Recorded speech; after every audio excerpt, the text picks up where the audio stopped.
ओम नमः शिवाय। ओम श्री गणेशाय नमः। सावन मास महात्म्य। श्रावण कामना पूर्ति साधनाएं। श्रावण मास भगवान शिव का प्रिय मास है, जिसमें श्रद्धा से पूजा साधना करने से भगवान शिव इच्छाओं को पूर्ण कर देते हैं। यदि जीवन में शिवत्व प्राप्त करना है तो श्रावण मास से अधिक कोई भी सिद्ध मुहूर्त नहीं है। इस पुण्य मुहूर्त की प्रतीक्षा केवल साधु योगियों को ही नहीं, हर साधक को रहती है। शिव महिमा निराली है। प्रसन्न हुए तो कुबेर को देवताओं का कोषाध्यक्ष बना दिया। अश्विनी कुमारों को आयुर्वेद विद्या सौंप दी, जो महामृत्युंजय स्वरूप होकर भीषण से भीषण रोग से मुक्ति दे देते हैं। जीवन में श्रेष्ठता शिवत्व के माध्यम से ही प्राप्त हो सकती है। इसलिए इस मास में संपन्न किए जाने वाले हर प्रयोग साधना सौभाग्यप्रद होते हैं। आइए हम भी कुछ महत्वपूर्ण प्रयोगों को सावन मास में संपन्न करें, मनोकामना पूर्ण करें। श्रावण के सोमवार।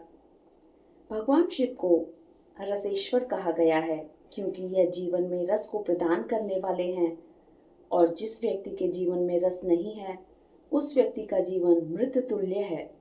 प्रतीक रूप में भगवान शंकर ने गंगा के तेज प्रवाह को अपनी जटाओं में धारण किया था, और उनके शरीर से प्रवाहित होती हुई यह गंगा पूरे भारतवर्ष को जीवन रस से आप्लावित करती हुई निरंतर प्रवाहित हो रही है। सभी नदियां सूख सकती हैं, लेकिन गंगा की मूल धारा कभी भी सूख नहीं सकती है। इसका स्पष्ट तात्पर्य है कि भगवान शिव का अभिषेक किया हुआ जल पूरे जीवन को आप्लावित करता है। यही गंगा कहीं नर्मदा बन जाती है, कहीं ब्रह्मपुत्र, तो कहीं हुगली शिप्रा। इस प्रकार विभिन्न धाराओं में बहती हुई समुद्र में विलीन हो जाती है। ठीक इसी प्रकार मनुष्य का जीवन की पूर्णता रूपी समुद्र, जिसमें भगवान नारायण विराजमान है, उस पूर्णत्व मोक्ष को प्राप्त करें ही तो जीवन का वास्तविक गति है। सृष्टि शिव को तमोगुण का अधिष्ठात्र देव और संहार शक्ति का नियामक माना गया। यही संहार सामग्री भूत प्रेत सर्प बिच्छू कुत्ता भेड़िया आदि आदि पौराणिक शिव के पारिवारिक अंग हैं। इनका मुख्य उद्देश्य तत्वों की संहार परकता तथा रूप भयंकरता के प्रतिपादन में योगदान है।